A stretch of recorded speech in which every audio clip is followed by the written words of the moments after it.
Hello guys, welcome back to NFT Inspo. For today's video, we're going to show you how to use Afterpay on Best Buy. So if you're interested, let's start the tutorial. In this case, for you to start using Best Buy here on Afterpay or use Afterpay on Best Buy, you need to access a few things here.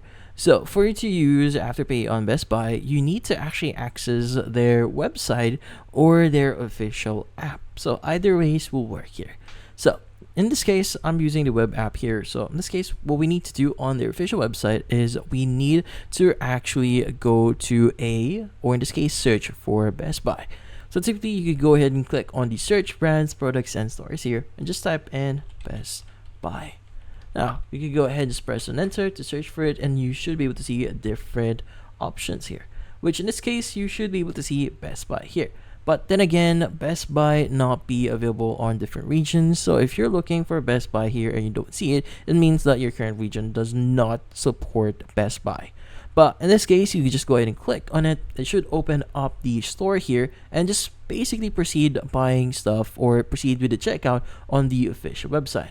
Now you might be asking, why do we need to access the official website for Best Buy here instead of just going directly to their website?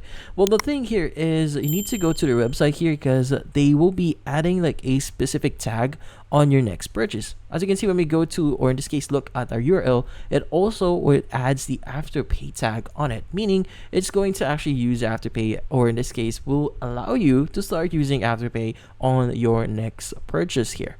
Now, by the way, if you can't see, in this case, Best Buy, whenever you're searching for something, you could just go to Google here and just directly search for it. So Afterpay Best Buy. Just press and enter.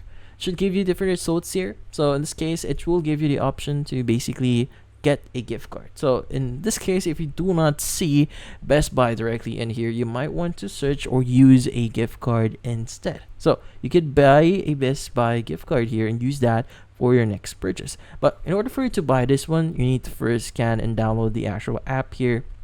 But in this case, it just show you the details of expiration, terms and conditions. But yeah, so in this case, you just need to proceed on the checkout page, and from then on, you should be good. And that's about it. So hopefully this video was able to help you. Like and subscribe to NFT Inspo. Thank you for watching.